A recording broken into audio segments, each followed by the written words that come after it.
السلام علیکم ورحمۃ اللہ وبرکاتہ، نحمدہ ونصلی علی رسولہ الکریم، اما بعد فاعوذ باللہ من الشیطان الرجیم، بسم اللہ الرحمن الرحیم، رب اشرح لی صدری ویسر لی امری واحلل عقدۃ من لسانی یفقہوا قولی۔ ومن يطع الله والرسول فأولئك مع الذين أنعم الله عليهم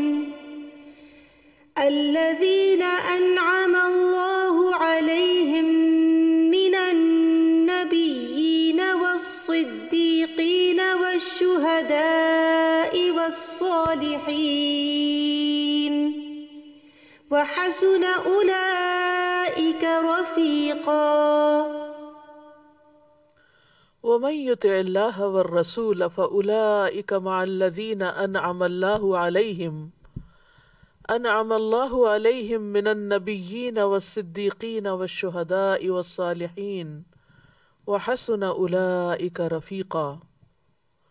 اور جو شخص اللہ اور رسول کی اطاعت کرتا ہے تو ایسے لوگ ان لوگوں کے ساتھ ہوں گے جن پر اللہ نے انعام کیا، یعنی انبیاء، صدیقین، شہداء اور صالحین کے ساتھ، اور رفیق ہونے کے لحاظ سے یہ کتنے اچھے لوگ ہیں۔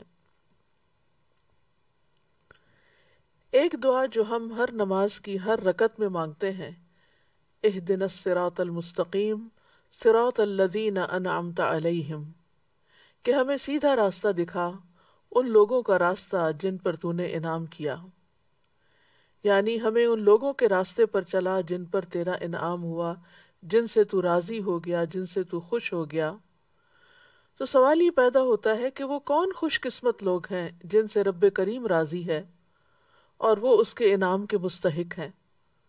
تو اس کا جواب بھی ہمیں قرآن کریم کی اس آیت سے، سورۃ النساء کی آیت نمبر 69 سے ملتا ہے، وَمَن يُطِعِ اللَّهَ وَالرَّسُولَ فَأُولَٰئِكَ مَعَ الَّذِينَ أَنْعَمَ اللَّهُ عَلَيْهِمْ مِنَ النَّبِيِّينَ وَالصِّدِّيقِينَ وَالشُّهَدَاءِ وَالصَّالِحِينَ وَحَسُنَ أُولَٰئِكَ رَفِيقًا، کہ یہ خوش قسمت لوگ انبیاء ہوں گے، صدیقین ہوں گے، شہداء اور نیک لوگ ہوں گے، اور یہ بہترین ساتھی ہیں، بہترین دوست ہیں۔ جب ہم ان کے بارے میں سنتے ہیں تو ان پر رشک کرتے ہیں، اور پھر ہمارا دل چاہتا ہے کہ ہم بھی ان لوگوں میں شامل ہو جائیں، قیامت کے دن ہمیں بھی ان لوگوں کا ساتھ ملے۔ تو اس کے لیے یہ آیت اتاری گئی کہ وَمَن يُطِعِ اللَّهَ وَالرَّسُولَ، شرط لگا دی گئی کہ اگر ان لوگوں کا ساتھ چاہیے تو پھر اللہ اور رسول کی اطاعت کرنا ہوگی۔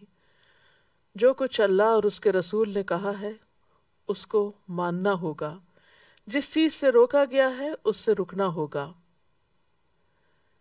انسان اپنی زندگی میں بہت سے کام کرتا ہے، دنیا کے بھی اور دین کے بھی، لیکن بہت سارے کام انسان بغیر کسی نیت اور ارادے کے کرتا چلا جاتا ہے، یا بعض اوقات مرغوبات دنیا کے لیے کر رہا ہوتا ہے۔ ایسا کرنا اطاعت نہیں کہلاتا۔ اطاعت کے لیے نیت اور ارادہ ضروری ہے کہ یہ کام میں اللہ کی رضا کے لیے کر رہا ہوں۔ تو وہ شخص جو اس بات کی خواہش رکھتا ہو کہ قیامت کے دن نیک لوگوں میں اٹھایا جائے، تو اسے پھر اللہ اور اس کے رسول کی اطاعت کرنا ہوگی، اپنے معاملات کو اللہ کی رضا کے تابع کرنا ہوگا۔ اگر دیکھا جائے تو ساری کائنات اللہ کی تابع دار ہے۔ اللہ سبحانہ تعالیٰ کے مقرر کردہ قانون کی ماتحتی میں ہر کوئی چل رہا ہے، سورج ہو، ستارے ہوں، سیارے ہوں، درخت ہوں، موسم ہوں، ہوائیں ہوں، بادل ہوں، بارشیں ہوں، یہ سب کچھ اللہ کی اطاعت کے مطابق کام کر رہے ہیں۔ تو ایک بندہ مومن کے لیے ضروری ہے کہ اس کی سوچ، اس کی خواہش، اس کے جذبات، اس کی دلچسپیاں، اس کے تعلقات، اس کی محبت اور نفرت، سب کے سب اللہ کی اطاعت میں رنگ جائیں۔ ہم اللہ کے بندے ہیں، کسی اور کے نہیں۔ تو بندگی کا تقاضا یہ ہے کہ ہم اللہ کی پھر ہر بات مانیں اور اللہ کو خوش کرنے کے لیے مانیں، اور پھر صرف اللہ ہی کی نہیں بلکہ اس آیت میں جو شرط لگائی گئی وہ ہے وَمَن يُطِعِ اللَّهَ وَالرَّسُولَ، جو اللہ کی اطاعت کرے اور رسول کی کرے، یعنی صرف اللہ کی اطاعت کرنا ممکن نہیں جب تک کہ رسول اللہ صلی اللہ علیہ وسلم کی اطاعت نہ کی جائے۔ حقیقت یہ ہے کہ اللہ نے انسان کو عقل دی ہے جس کی بنا پر وہ ظاہری باتوں کو خوب سمجھتا ہے، لیکن بہت سی باتیں جاننے کے لیے، ان کی حقیقت تک پہنچنے کے لیے، ان کی حکمت جاننے کے لیے صرف ظاہری یا دنیا کا علم کافی نہیں ہوتا۔ اس کے لیے اللہ کے پیغمبروں کی بتائی ہوئی تعلیمات کو جاننا اور اس کے مطابق چلنا ضروری ہوتا ہے تاکہ انسان ہدایت کے راستے پہ چلے اور گمراہی کے راستے سے بچ جائے، کیونکہ جہاں اطاعت کا فائدہ ہے وہاں گمراہ ہونے کا نقصان بھی بہت بڑا ہے، اور یہ نقصان دنیا میں تو ہوتا ہی ہے لیکن آخرت میں بھی ہوگا۔ تو گویا آخرت کی ہر چیز کا انحصار اطاعت پر ہے۔ تو یہاں پر فرمایا وَمَن يُطِعِ اللَّهَ وَالرَّسُولَ، جو اللہ اور رسول کی اطاعت کرے، یعنی اپنی استطاعت اور قدرت کے مطابق، خواہ کوئی مرد ہو یا عورت ہو، امیر ہو یا فقیر ہو، بچہ ہو یا بوڑھا ہو، سبھی کے لیے ایک ہی بات ہے کہ وہ اطاعت کریں، یعنی اپنی خوشی سے، دل کی رضا سے اللہ کو راضی کرنے کے لیے اللہ تعالیٰ کے احکامات کو مانیں۔ تو پھر ایسے لوگ فَأُولَٰئِکَ مَعَ الَّذِينَ أَنْعَمَ اللَّهُ عَلَيْهِمْ، تو یہ لوگ ان لوگوں کے ساتھ ہوں گے جن پر اللہ نے انعام کیا۔ ان پر انعام کیوں کیا؟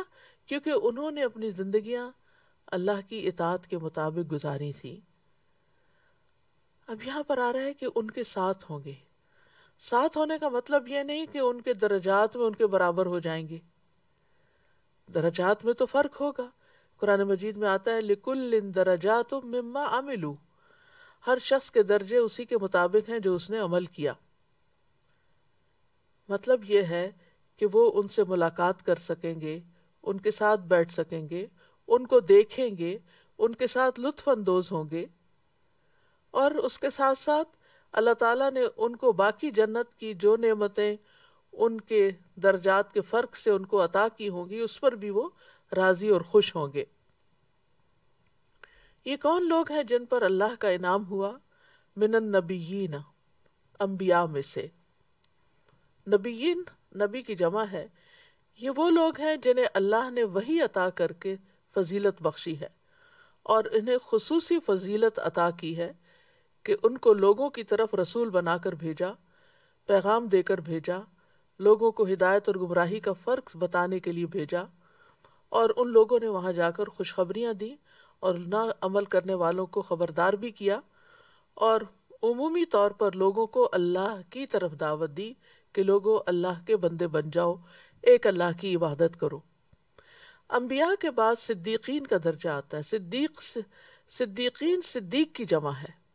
اس سے مراد وہ شخص ہے جو بہت زیادہ سچ بولنے والا اور سچائی کی تصدیق کرنے والا اور سچائی کی تلاش کرنے والا ہو، جسے سچائی سے محبت ہو۔ دوسرے لفظوں میں وہ رسول اللہ صلی اللہ علیہ وسلم کا بہت زیادہ فرما بردار ہو، اور اس کے ساتھ ساتھ اللہ تعالیٰ کے لیے بہت زیادہ اخلاص اختیار کرنے والا ہو۔ پھر آتا ہے درجہ، اور ان میں ہم دیکھتے ہیں کہ جیسے ابو بکر رضی اللہ عنہ کا لقب صدیق تھا، ان کی زندگی کا مطالعہ کرنا چاہیے۔ حضرت عائشہ کو عائشہ صدیقہ کہا جاتا ہے رضی اللہ تعالی عنہا۔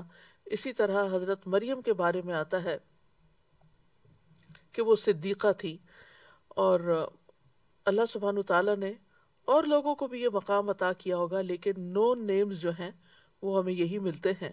بہرحال ہمیں اپنی زندگی میں دیکھنا چاہیے کہ ہمیں سچائی سے کتنی محبت ہے، اور ہم سچائی ہمارے سامنے آ جائے قرآن اور سنت کی شکل میں تو ہم اس کی تصدیق کتنی کرتے ہیں، اور اس پر اعتراض کتنے کرتے ہیں، اور اس پر دل تنگ کیسے ہوتا ہے۔ تیسری کیٹیگری ہے والشہداء۔ شہداء شہید کی جمع بھی ہے اور شاہد کی جمع بھی ہے۔ شہید وہ جو اللہ کا کلمہ بلند کرنے کے لیے اللہ کے راستے میں جہاد کریں اور قتل کر دیے جائیں، اور شاہد کا مطلب ہے جو حق کی گواہی دے، یعنی جب حق ان کے سامنے آ جائے تو پھر اس کا انکار نہ کریں۔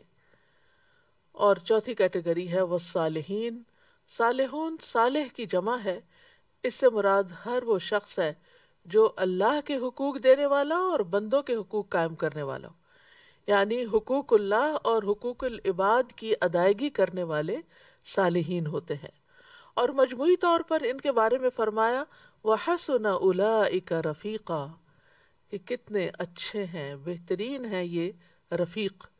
رفیق کا لفظ جو ہے یہ رفق سے ہے، رفق کہتے ہیں نرمی کو۔ دوست وہی ہوتا ہے جو دوست کے ساتھ نرمی برتتا ہے، اس کی بات مانتا ہے، اس کے ساتھ کوآپریٹ کرتا ہے۔ تو رفیق کہتے ہیں اس شخص کو جس کی نرمی اور جس کی اچھی عادات کی وجہ سے اس کے ساتھ انسان کا تعلق اچھا ہو، جس کی کمپنی میں انسان رہنا پسند کرے۔ یعنی قیامت کے دن جن کو یہ دوست مل جائیں گے، جن کو یہ ساتھی ملیں گے، جن کو ان کا ساتھ ملے گا، تو وہ بہت خوش قسمت ہوں گے کہ وہ ان کی کمپنی کو انجوائے کریں گے۔ بہرحال عربی زبان میں رفیق اس کو بھی کہتے ہیں جس سے سفر اور حضر میں فائدہ اٹھایا جائے۔ تو یہاں پر بعض اوقات رفیق کا مطلب یہ کیا جاتا ہے ساتھی، یعنی جو کسی کے ساتھ ہو، لیکن کبھی انسان کسی کے ساتھ ہوتا بھی ہے لیکن اس کے ساتھ وہ خوش نہیں ہوتا یا اس کا دل نہیں ملتا، تو ایسا انسان جس کی شفقت زیادہ ہو، جو خیال کرنے والا ہو، وہی اپنے ساتھی کے لیے رفیق بنتا ہے۔ تو اللہ سبحانہ تعالیٰ نے یہاں بیان کر دیا کہ اطاعت گزار لوگ انبیاء، صدیقین، شہداء اور صالحین سے فائدہ حاصل کریں گے، اور یہ ان سے اسی وقت فائدہ پا سکتے ہیں جب انہیں ان سے نرمی اور خیر حاصل ہو۔ تو ہم صالح ہیں یا نہیں، اس کا اندازہ کس چیز سے لگا سکتے ہیں کہ ہمارے دل میں دوسروں کے لیے کتنی خیرخواہی ہے، ہم ان کے ساتھ کیسا معاملہ کرتے ہیں، کس طرح ان کے ساتھ کیا ہم ان کا خیال رکھتے ہیں یا نہیں۔ تو اللہ سبحانہ تعالیٰ نے بیان کر دیا ہے یہاں پر کہ انبیاء، صدیقین اور شہداء اور صالحین اطاعت گزار کے لیے شدید محبت رکھنے والے اور اس کو دیکھ کر خوش ہو جانے کی وجہ سے اس کے لیے رفیق ساتھی کی طرح ہوں گے۔ اس آیت کا ایک شان نزول بھی بتایا جاتا ہے، سلسلہ صحیح میں ایک روایت آتی ہے، حضرت عائشہ کہتی ہیں ایک آدمی نبی صلی اللہ علیہ وسلم کے پاس آیا، کہنے لگا اے اللہ کے رسول، آپ مجھے میری جان سے بھی زیادہ محبوب ہیں، آپ مجھے میرے اہل و عیال سے بھی زیادہ پیارے ہیں، آپ مجھے میرے بیٹے بھی سے بھی زیادہ محبوب ہیں، آپ مجھے میرے بیٹے سے بھی زیادہ محبوب ہیں۔ جب میں گھر میں ہوتا ہوں اور آپ مجھے یاد آتے ہیں تو مجھ سے صبر نہیں ہو پاتا، حتیٰ کہ میں آپ کے پاس آ جاتا ہوں اور آپ کا دیدار کر لیتا ہوں، لیکن جب مجھے اپنی اور آپ کی موت یاد آتی ہے تو سوچتا ہوں کہ آپ جنت میں داخل ہوں گے تو انبیاء کے ساتھ بلند مرتبوں پر ہوں گے، اور اگر میں جنت میں داخل ہوا تو مجھے اندیشہ ہے کہ میں آپ کو دیکھ نہ سکوں گا۔ نبی صلی اللہ علیہ وسلم نے کوئی جواب نہ دیا، حتیٰ کہ جبریل علیہ السلام یہ آیت لے کر نازل ہوئے، وَمَن يُطِعِ اللَّهَ وَالرَّسُولَ فَأُولَٰئِكَ مَعَ الَّذِينَ أَنْعَمَ اللَّهُ عَلَيْهِم مِّنَ النَّبِيِّينَ وَالصِّدِّيقِينَ وَالشُّهَدَاءِ وَالصَّالِحِينَ وَحَسُنَ أُولَٰئِكَ رَفِيقًا۔ اور یہ ایک حقیقت ہے کہ انسان اسی کے ساتھ ہوگا جس سے وہ محبت کرتا ہے۔ ایک حدیث میں آتا ہے، ابو ذر رضی اللہ عنہ کہتے ہیں میں نے عرض کیا یا رسول اللہ صلی اللہ علیہ وسلم، ایک آدمی کسی قوم سے محبت کرتا ہے لیکن ان جیسے اعمال کرنے کی قدرت نہیں رکھتا تو اس کا کیا حکم ہے؟ آپ نے فرمایا اے ابو ذر، آخرت میں تم اس کے ساتھ ہوگے جس سے تم محبت کرتے ہوگے۔ میں نے کہا میں اللہ اور اس کے رسول سے محبت کرتا ہوں۔ آپ نے فرمایا اے ابو ذر، تم اسی کے ساتھ ہوگے جس سے تم محبت کرتے ہو۔ تو نیک لوگوں کی صحبت کا فائدہ دنیا میں بھی ہے اور آخرت میں بھی ہے۔ دنیا میں انسان صرف ان کے رویے سے، ان کی خاموشی سے، ان کے معاملات سے بہت کچھ سیکھتا ہے اور اپنی اصلاح کر لیتا ہے، اور ان کی محبت کی وجہ سے انسان کے اندر نیک بننے کی خواہش پیدا ہو جاتی ہے کہ میں بھی ان جیسا بنوں۔ وہ ان پر رشک کرتا ہے اور اس کو ان سے خیر ہی خیر ملتی ہے۔ ان کی مثال ایسے ہی ہے صالح اور نیک ساتھی کی، جیسے کوئی خوشبو بیچنے والا ہو کہ اگر وہ خوشبو لگانے کو نہ بھی دے تو جو خوشبو خرید بیچ رہا ہوتا ہے اس سے بھی اس کے ساتھی کو خوشبو پہنچتی ہے۔ یعنی اگر کوئی ایکٹیولی آپ کو کچھ دیتا نہیں بھی، مثلا کوئی تعلیم نہیں دیتا، کوئی نصیحت نہیں بھی کرتا، لیکن انڈائریکٹلی آپ بہت کچھ ایسی کمپنی میں سیکھ جاتے ہیں۔ اور آخرت میں تو صحبت صالح جنت میں داخلے اور مغفرت کا سبب ہے۔ امام مالک سے کسی نے پوچھا مجھے ایسا عمل بتائیے جو مجھے جنت میں داخل کر دے۔ فرمایا صالحین سے محبت کرو، ہو سکتا ہے اللہ تعالیٰ ان میں سے کسی کے دل کو جھانکے اور اس میں تمہارا نام لکھا ہو اور اللہ تعالیٰ تمہیں بخش دے اور جنت میں داخل فرما دے۔ یعنی اگر تم صالحین سے محبت کرو گے تو صالحین بھی تم سے محبت کریں گے، تو صالحین جن سے محبت کریں گے اللہ تعالیٰ ان کو صالحین سے ملا دیں گے۔ عربی کا ایک شعر بھی ہے، احب الصالحین ولست منہم لعل اللہ یرزقنی صلاحا، میں صالحین سے محبت کرتا ہوں حالانکہ میں ان میں سے ہوں نہیں، اپنے آپ کو میں نیک نہیں سمجھتا، شاید کہ اللہ تعالیٰ مجھے بھی نیکی عطا کر دے۔ یعنی صالحین کی صحبت سے اور صالحین کی رفاقت سے اللہ تعالیٰ مجھے بھی ان جیسے کام کرنے کی توفیق دے دے۔ تو یہاں پر جو شرط ہے صالحین کے ساتھ ہونے کی قیامت کے دن، وہ ہے اللہ اور رسول کی اطاعت۔ اطاعت کا لفظ جو ہے یہ عربی کا زبان کا لفظ ہے اور اطاع یطیع سے ہے، اس کا مادہ طا واو عین ہے، اور یہ لفظ ساتھی بنانے اور فرما برداری کرنے پر دلالت کرتا ہے۔ لیکن یہ تو لغوی معنی ہے، اطاعت کا شرعی معنی ہے۔ کفوی کہتے ہیں کہ اطاعت یہ ہے کہ جن چیزوں کا حکم دیا گیا ہو ان کو بجا لانا چاہیے، وہ چاہے وہ مستحب ہی کیوں نہ ہو، اور جن چیزوں سے منع کیا گیا ہو ان سے بچ جانا چاہیے چاہے وہ مکروہ ہی کیوں نہ ہو۔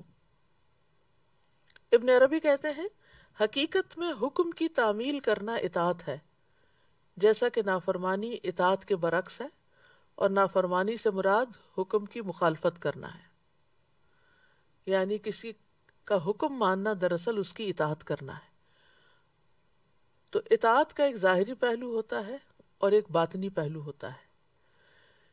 ظاہری طور پر اطاعت اللہ تعالیٰ کے احکامات کی تعمیل بجا لانا، اور باطنی طور پر اللہ اور اس کے رسول کے حکم پر راضی ہونا ہے۔ یعنی صرف انسان مشین کی طرح ظاہری کام نہ کرتا رہے، بلکہ جو کچھ کرنے کو کہا گیا ہے اس کو خوش دلی سے بجا لائے، محبت سے کرے، اور اس شخص کی بات پر راضی ہو جانا ہے جو اللہ اور اس کے رسول کی اطاعت کی دعوت دے۔ یعنی اگر کوئی آپ کو نصیحت کرے، کوئی اللہ کی بات سنائے یا رسول اللہ صلی اللہ علیہ وسلم کی بات سنائے تو اس کو دل سے قبول بھی کر لے۔ اطاعت میں سب سے پہلے توحید آتی ہے۔ توحید کی تعریف یوں ہے کہ فَأَنَا أَوَّلُ الْعَابِدِينَ إِلَٰهَ الْخَلْقِ أَجْمَعِينَ الَّذِي لَمْ يَلِدْ وَلَمْ يُولَدْ وَأَوَّلُ الْمُوَحِّدِينَ لِلرَّبِّ الْخَاضِعِينَ الْمُطِيعِينَ لَهُ وَحْدَهُ۔ یہ لسان العرب میں تعریف کی گئی ہے، میں تمام مخلوقات کے الہ کی سب سے پہلے عبادت کرنے والا ہوں، وہ الہ جس نے کسی کو جنم نہیں دیا اور نہ وہ جنم دیا گیا، اور میں سب سے پہلا ہوں ان لوگوں میں سے جو رب کی توحید کو مانتے ہیں، اس کے فرما بردار ہیں اور اکیلے اسی کے لیے مطیع ہیں۔ تو گویا اللہ کو ایک ماننا یہ اطاعت پر دلالت کرتا ہے۔ پھر اسلام کا معنی بھی اطاعت پر دلالت کرتا ہے۔ وَنَحْنُ لَهُ مُسْلِمُونَ کا مطلب ہے ہم اسی کے اطاعت گزار ہیں اور فرما بردار ہیں۔ تیسرا معنی قنوت میں بھی آتا ہے، فرما برداری کرنا۔ مجاہد کہتے ہیں کل لہ قانتون، یعنی سب اس کے اطاعت گزار ہیں۔ پھر اسی طرح الانقیاد والاتباع، مطیع ہو جانا اور پیروی کرنا۔ قرآن مجید میں آتا ہے ان کنتم ایاہ تعبدون، یعنی اگر تم اسی کی عبادت کرنے والے ہو، یعنی تم اللہ کے اطاعت گزار ہو، اللہ کے احکام مانتے ہو۔ پھر دین کا معنی بھی اطاعت ہے، ان الدین عند اللہ الاسلام۔ ابو جعفر الطبری کہتے ہیں کہ اس مقام پر الدین سے مراد اطاعت اور ذلت ہے۔ پھر نمبر 6 ہے اخبات، عاجزی کرنا۔ وبشر المخبتین، یعنی اللہ جس کا ذکر بلند فرماتا ہے، اللہ سبحانہ تعالیٰ جس کی شان بلند ہے، وہ فرماتا ہے کہ اے محمد صلی اللہ علیہ وسلم آپ خوشخبری دے دیجئے ان لوگوں کو جو اطاعت کے ساتھ اس کی فرما برداری کرنے والے ہیں۔ تو مخبتین کون ہے؟ جو فرما برداری کرنے والے ہیں، اس کی عبودیت کو تسلیم کرنے والے ہیں۔ اور توبہ کے ساتھ اس کی طرف رجوع کرنے والے ہیں۔ پھر طاعت کا معنی تسخیر بھی ہے، کسی کو مسخر کرنا، تابع کرنا، اور 8واں معنی التنسک ہے، یعنی عبادت کرنا۔ وسجد وقترب میں اللہ کے لیے نماز پڑھنا اور اللہ کی اطاعت کر کے اللہ کے قریب ہو جانا۔ اسلام جس کو ہم اپنے دین کے طور پر مانتے ہیں، اس کا یہ ہے ہی مکمل اطاعت کا نام، اللہ کے لیے اپنے آپ کو اللہ کے حوالے کر دینے کا نام۔ آپ صلی اللہ علیہ وسلم سے اسلام کے بارے میں پوچھا گیا تو آپ نے فرمایا یہ کہ تم اپنا دل اللہ کے سپرد کر دو، اور یہ کہ تم اپنے چہرے کا رخ اللہ کی طرف کر دو، یعنی دل و جان سے اللہ کے فرما بردار بن جاؤ۔ حدیث میں آتا ہے رسول اللہ صلی اللہ علیہ وسلم نے فرمایا مومن فرما بردار اونٹ کی طرح ہوتا ہے، اسے جہاں لے جایا جائے وہ چل پڑتا ہے۔ یعنی جب اللہ کا حکم آ جائے تو پھر مومن کیا کرتا ہے؟ جھک جاتا ہے، اور وہ کام کرنے میں کوئی آر محسوس نہیں کرتا۔ وہ بندوں کی باتوں کے مقابلے میں اللہ کی بات کو ترجیح دیتا ہے۔ زمین و آسمان کی ہر چیز اللہ کی مطیع ہے۔ قرآن مجید میں آتا ہے وَلَهُ أَسْلَمَ مَنْ فِي السَّمَاوَاتِ وَالْأَرْضِ طَوْعًا وَكَرْهًا وَإِلَيْهِ يُرْجَعُونَ۔ آسمانوں اور زمین میں جو کچھ بھی ہے، خوشی اور ناخوشی، اسی کا فرما بردار ہے۔ فرشتے بھی اللہ کی اطاعت کر رہے ہیں۔ لا یعصون اللہ ما امرہم ویفعلون ما یؤمرون، سورۃ التحریم میں آتا ہے اللہ انہیں جو حکم دے وہ اس کی نافرمانی نہیں کرتے، اور وہی کچھ کرتے ہیں جو انہیں حکم دیا جاتا ہے۔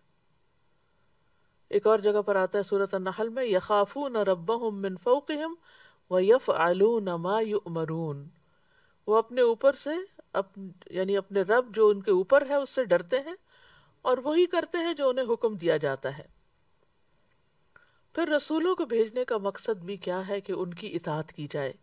وَمَا أَرْسَلْنَا مِن رَّسُولٍ إِلَّا لِيُطَاعَ بِإِذْنِ اللَّهِ۔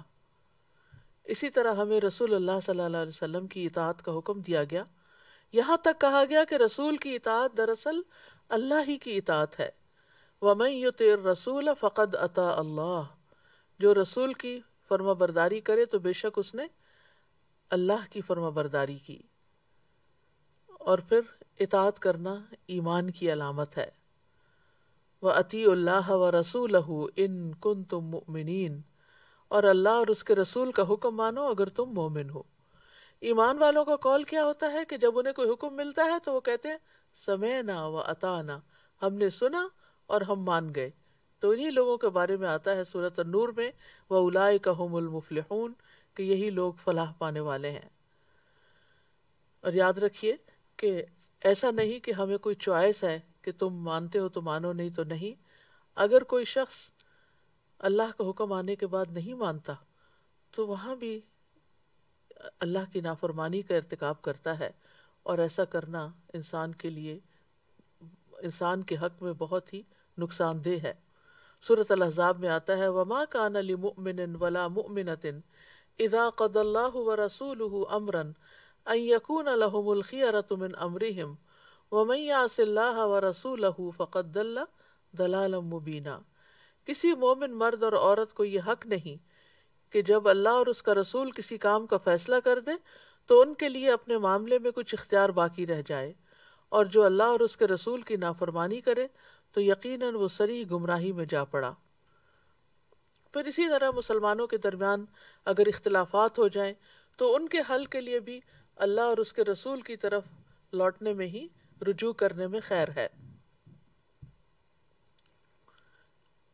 پھر اسی طرح گمراہی سے بچنے کے لیے اللہ اور اس کے رسول کو تھامنا بہت ضروری ہے، یعنی مراد ہے کتاب اللہ اور سنت نبی ہی۔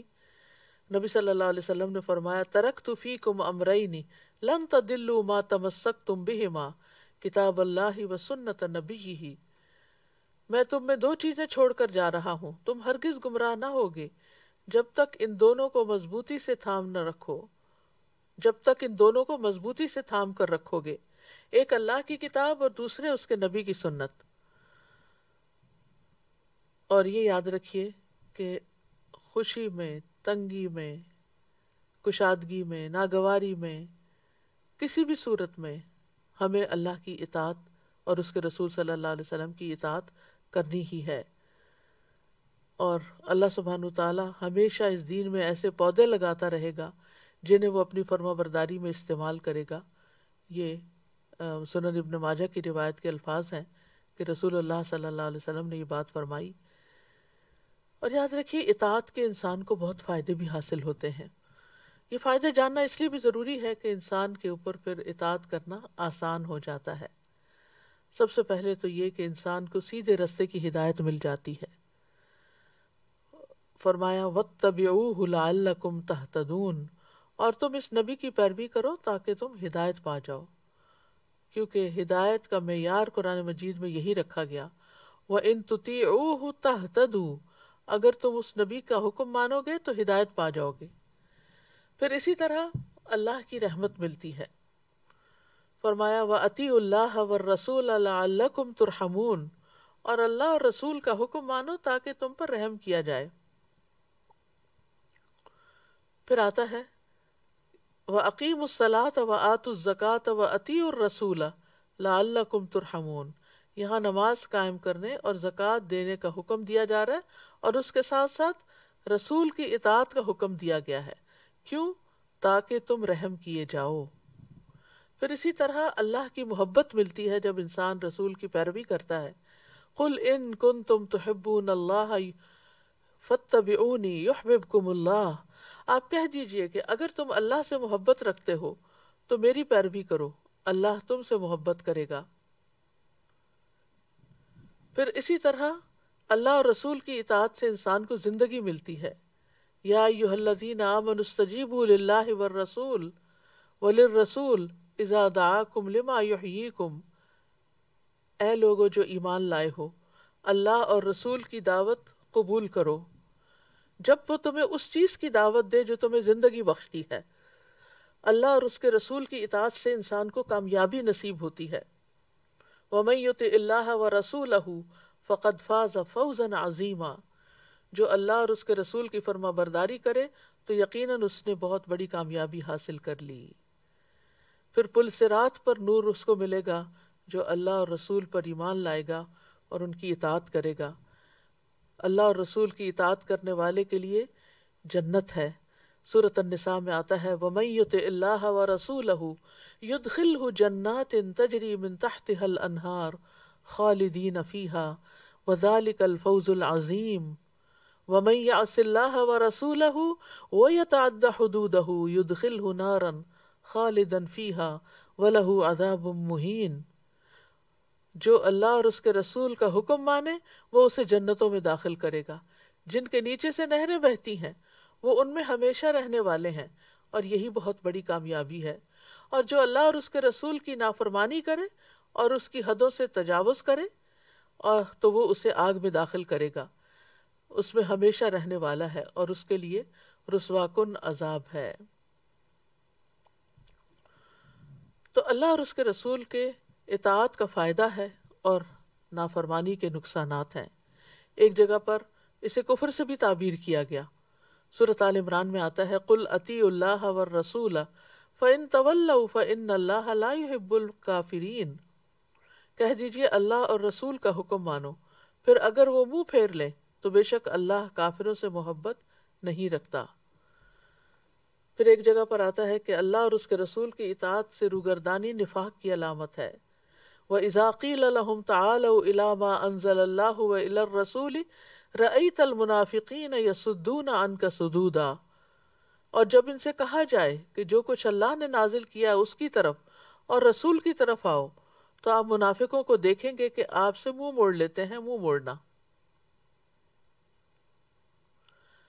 اللہ اور رسول کی اطاعت نہ کرنا گمراہی کا باعث ہے.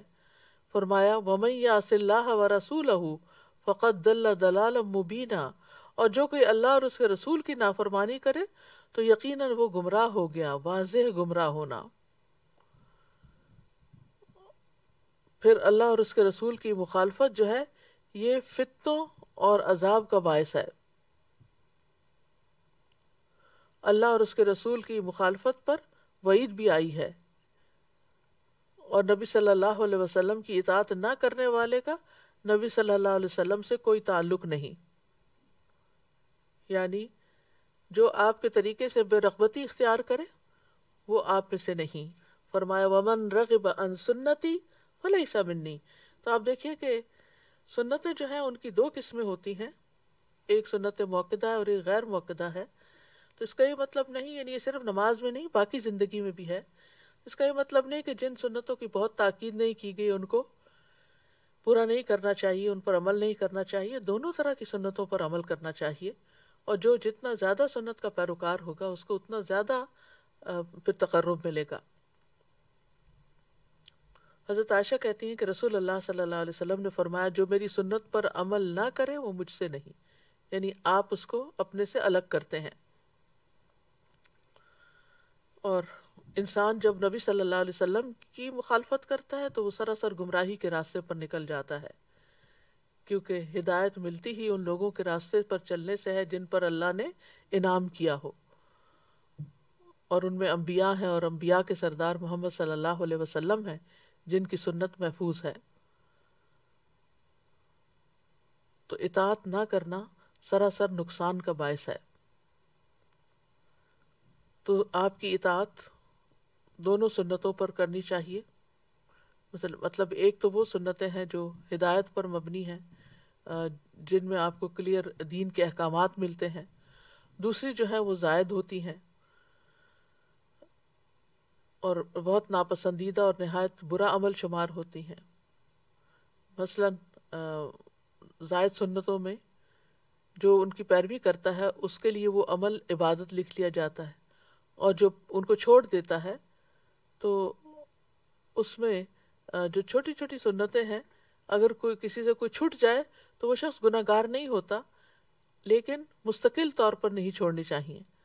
مثلا کھانے پینے بیٹھنے اور کھڑے ہونے میں آپ صلی اللہ علیہ وسلم کی اتباع کرنا، اگر ہم کوشش بھی کریں تو ساری چیزوں کا احاطہ نہیں کر پاتے، تو انسان سے جتنا ہو سکے اتنا اللہ کا تقوی اختیار کرے اور باقی معاملہ اللہ تعالیٰ پر چھوڑ دے.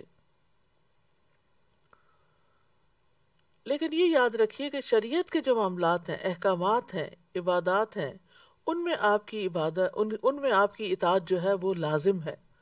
جیسے آپ صلی اللہ علیہ وسلم نے فرمایا تھا صلو کما رأیتمونی اصلی، نماز اس طرح پڑھو جس طرح تم مجھے دیکھتے ہو کہ میں پڑھ رہا ہوں. یعنی اس درجے آپ کی سنت کی، آپ کے طریقے کی اتباع کرنا ہوگی. انس بن مالک کہتے ہیں کہ رسول اللہ صلی اللہ علیہ وسلم نے فرمایا جو شخص ہماری نماز کی طرح نماز پڑھے اور ہمارے قبلے کی طرف منہ کرے اور ہمارا ذبیحہ کھائے تو وہ ایسا مسلمان ہے جسے اللہ کا ذمہ اور اس کے رسول کا ذمہ حاصل ہے، لہٰذا تم اللہ سے اس کے ذمے میں خیانت یعنی بدعہدی نہ کرو.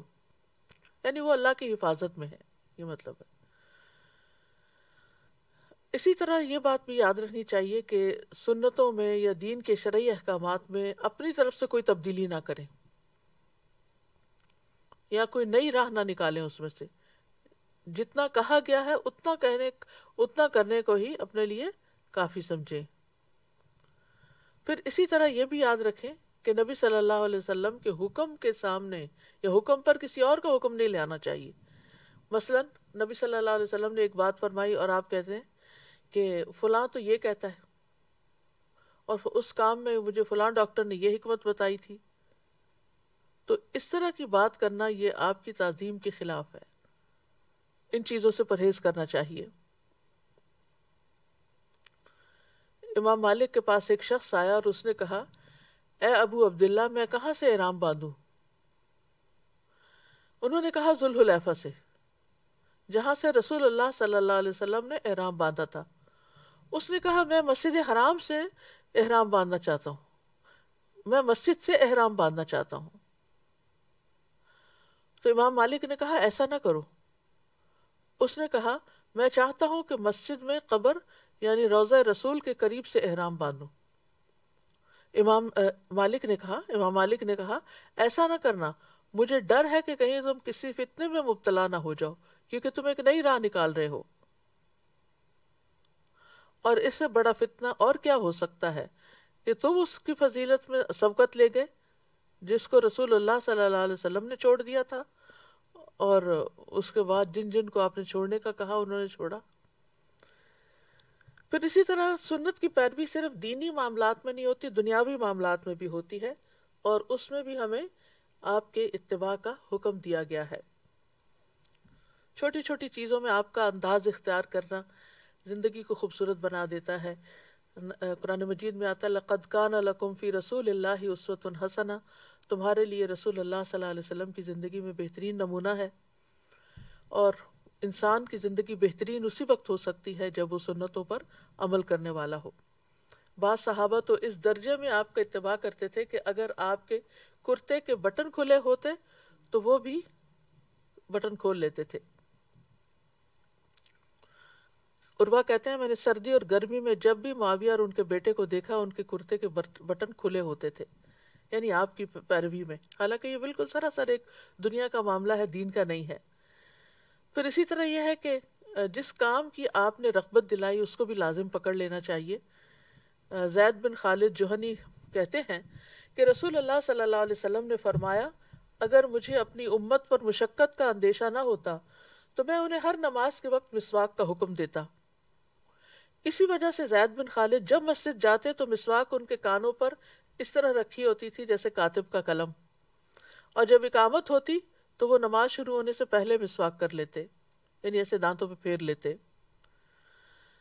پھر اسی طرح حضرت انس رضی اللہ عنہ ایک دعوت میں نبی صلی اللہ علیہ وسلم کے ساتھ گئے. آپ کے سامنے شوربہ رکھا گیا جس میں کدو تھے، تو آپ کدو میں سے کھانے لگے کیونکہ آپ کو پسند تھا. انس کہتے ہیں جب میں نے یہ دیکھا تو میں آپ کے سامنے کدو یعنی آپ کے سامنے کرنے لگ گیا تاکہ آپ اس کو اور کھائیں. اور کہتے ہیں کہ اس کے بعد میں ہمیشہ کدو کو پسند کرنے لگا. جو کھانا بھی میرے لیے تیار کیا گیا جتنا بھی ہو سکا میں نے اس میں کدو کو ضرور شامل کر لیا. پھر اسی طرح یہ ہے کہ آپ نے جس چیز کو پسند نہ کیا اسے خود بھی ناپسند کرنا چاہیے. ابو ایوب نبی صلی اللہ علیہ وسلم کے لیے کھانا تیار کرتے تھے.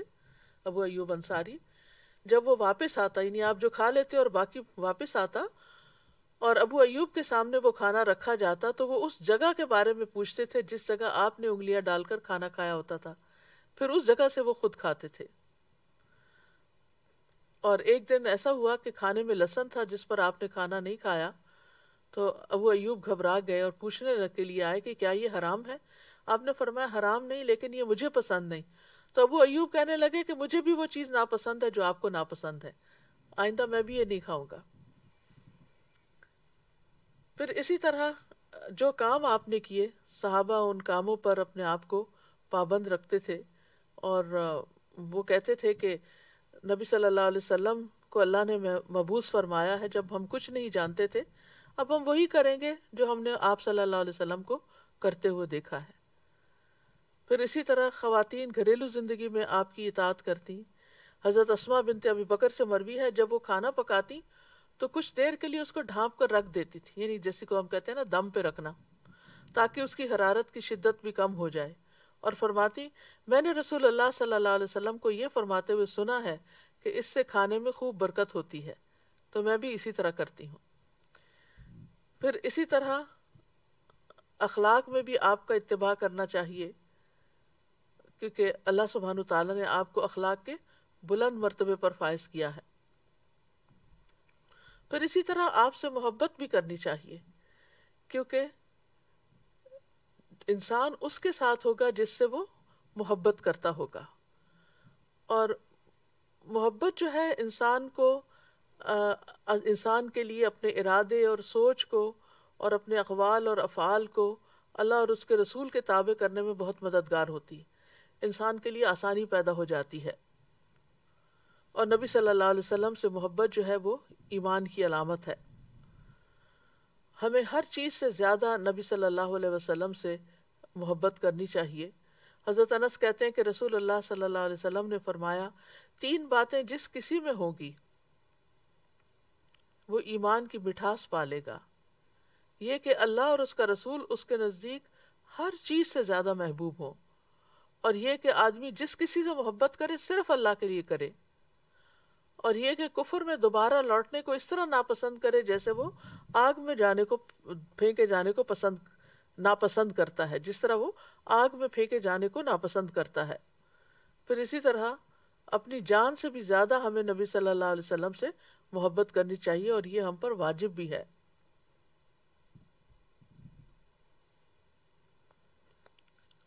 نبی صلی اللہ علیہ وسلم کی محبت کی علامات کیا ہیں کہ ہم واقعی آپ سے محبت کرتے ہیں؟ اس میں نمبر ایک تو یہ ہے کہ ہر چیز سے بڑھ کر ہمیں آپ کو مقدم رکھنا چاہیے۔ کسی انسان، کسی فلاسفر، کسی سائنٹسٹ، کسی کو بھی آپ سے آگے نہیں رکھنا چاہیے۔ پھر اسی طرح آپ کا ادب کرنا چاہیے۔ قرآن مجید میں آتا ہے انا ارسلناک شاہدا ومبشرا ونذیرا لتؤمنوا باللہ ورسولہ وتعزروہ وتوقروہ وسبحوہ بکرۃ واصیلا۔ اے نبی، ہم نے آپ کو شہادت دینے والا، بشارت دینے والا اور ڈرانے والا بنا کر بھیجا ہے، تاکہ تم اللہ اور اس کے رسول پر ایمان لاؤ، اس کی مدد کرو، اس کی تعظیم کرو، صبح و شام اللہ کی تسبیح کرو۔ یعنی اس آیت کا مطلب کیا ہے کہ تم نبی کو ہم بھیج رہے ہیں جو گواہی بھی دے گا، خوشخبری بھی دے گا اور ڈرانے والا بھی ہوگا، اور تمہیں جواب میں کیا کرنا ہوگا؟ ایمان لانا ہوگا، مدد کرنی ہوگی، تعظیم کرنا ہوگا۔ یعنی تین باتوں کے جواب میں تین کام کرنے ہوں گے۔ پھر اسی طرح آپ کی آواز بلند نہیں ہونی چاہیے آپ کی آواز کے سامنے۔ آپ کی مسجد میں بلند آواز نہ دی جائے، کسی کو دور سے پکار کے اور شور مچا کے نہیں کرنا چاہیے۔ پھر اسی طرح آپ پر درود بھیجتے رہنا چاہیے۔ آج جمعہ کا دن ہے، اور جمعہ کے دن درود شریف زیادہ پڑھنے کا حکم دیا گیا ہے، کیونکہ قیامت کے دن یہ درود بھیجنا ہمارے لیے سفارش کا باعث ہوگا۔ پھر آپ کی سنت کا دفاع کرنا چاہیے، اور آپ کی باتوں کی جو آپ نے بتائیں ان کی تصدیق کرنی چاہیے۔ آپ کی خاطر جان اور مال قربان کرنا ہوگا۔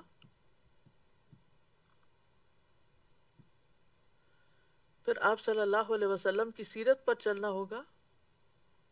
پھر اس کے لیے دعا بھی کرنی ہوگی کہ اللہ تعالیٰ ہمیں اس سیرت پر جما دے۔ قرآن مجید میں دعائیں بھی ہمیں بتائی گئی، اور نبی صلی اللہ علیہ وسلم نے خود بھی بتائیں کہ جو بیمار ہوتے وقت انسان پڑھے۔ حضرت عائشہ کہتی ہیں کہ میں نے رسول اللہ صلی اللہ علیہ وسلم کو فرماتے ہوئے سنا، جو نبی بھی بیمار ہوتا ہے تو اسے دنیا اور آخرت کا اختیار دیا جاتا ہے۔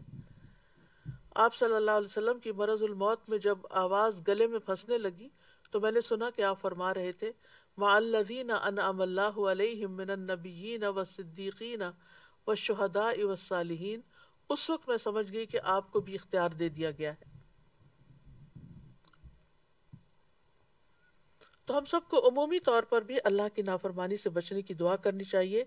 نبی صلی اللہ علیہ وسلم نے یہ دعا سکھائی ہے، اللہم حبب الینا الایمان وزینہ فی قلوبنا وکرہ الینا الکفر والفسوق والعصیان۔ اے اللہ، ایمان کو ہمارے لیے محبوب بنا دے اور اسے ہمارے دلوں میں مزین کر دے، اور کفر اور نافرمانی اور گناہوں کو ہمارے لیے ناپسندیدہ بنا دے۔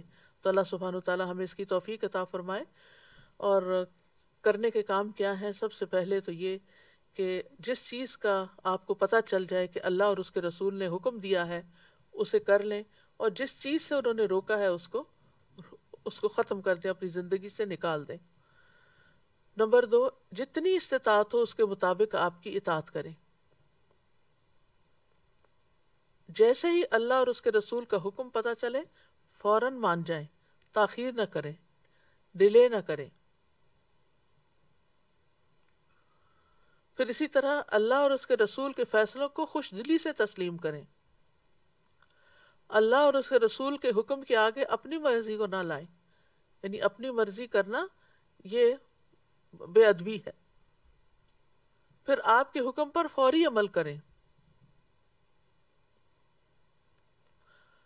عبداللہ بن مسعود رضی اللہ عنہ کہتے ہیں کہ ہم نبی صلی اللہ علیہ وسلم کے ساتھ ہوتے تھے تو آپ کو کسی بھی معاملے میں صرف ایک مرتبہ حکم کی ضرورت پیش آتی تھی اور ہم فوراً ہی اسے بجا لاتے تھے، یعنی پہلی آواز پر ہی اٹھ جاتے تھے۔